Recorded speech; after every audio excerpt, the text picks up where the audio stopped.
decide to tackle an instrumental Christmas album?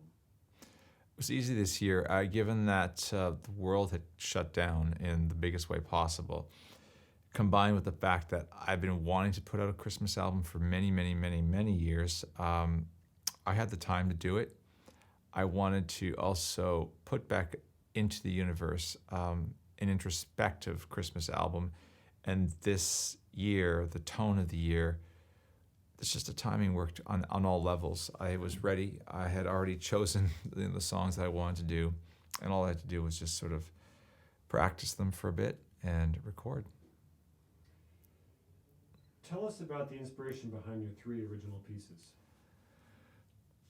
Wistful, Frost, and Winter Waltz. Let's start with Wistful. We all have a story, particularly this year, we all have a story of how we're going to be separated from a or many loved ones of ours. And I haven't seen my parents in over a year in Canada. My children aren't going to see their grandparents this year for Christmas. And it was just longing for, a utopic world, a better world, hopefully some positive news around the corner over the next year or so. That is what that song is. Frost is just a beautiful song which reminds me of my childhood growing up in Canada in the most magical winter wonderland and things that you would see in storybooks, especially in the province of Quebec where my mom's from. So that is Frost. And for Winter Waltz, it just reminds me of a little music box type of waltz that you would hear, especially in the kind of stories that I would read to my kids growing up. And that's where that inspiration came from. Is that all 3? It is. Do you have lyrics that accompany the songs? There is one song, Wistful, that it felt like a song, and it felt like a classic just in the arrangement, the melody writing. And I approached Gary LaVox and Natalie Hemby, 2 country superstars. And why country, one may ask, particularly with, that's not necessarily the sort of branding or, in theory on paper would make sense with who I am, but country writers in particular typically have a sense of writing a classic song, and we all wish to write a classic Christmas song. It just kind of made sense to do something a little out of my comfort zone this year, and we wrote a beautiful song. So Wistful became the song called Christmas Will Be Different this year, sung by Gary LaVox of the Rascal Flatts. You've written chart-topping hits for the likes of The Weeknd, Miley Cyrus, Celine Dion, and Avril Lavigne, amongst many others. Which are you most proud of? It's like asking who's your favorite child. Every song of mine has brought me a certain je ne sais quoi, an awareness.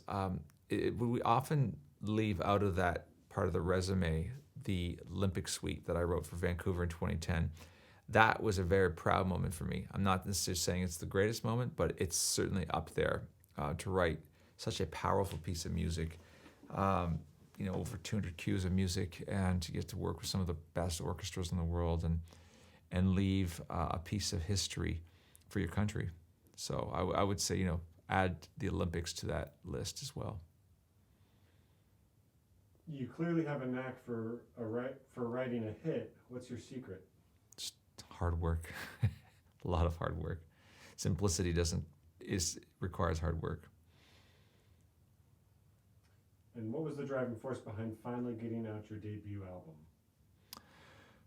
I have been wanting to do it for a long time. I think I was at a point in my life where I was just craving simplicity, pre-COVID, pre-pandemic, and I wanted to come back to the basics in life. And how many hit songs can you write?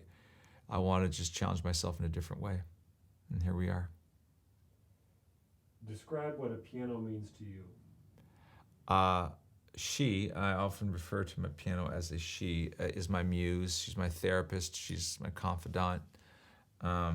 Just a person, individual. I see the piano as a living entity. I don't know if it's a human or an animal or what it is, but it's wood. not just wood. It's handcrafted for the most part, and it's the most honest piece of expression, a musical expression for me. I'm not a singer per se, so I play, and I play and have conversations with this instrument. How did your own musical journey start? I don't remember a time when I was never obsessed with music. It started when I was 3. It really started probably in utero. I come from a musical family. I had no choice. I was introduced to music at the earliest age possible. And then one thing led to another, and here we are. What musical ambitions do you still have left to achieve? Many. This year I was planning on touring the world, so I can't wait to get back on that bandwagon, when the time allows and is right. So until then, I'm just going to keep on creating and composing beautiful piano music. Thanks for your time. Anything else you'd like to say to Music News viewers? Happy holidays, Merry Christmas, and keep an open mind and go listen to some beautiful piano music. Tales of Solace and Winter Poems by Stephan Moccio. Peace.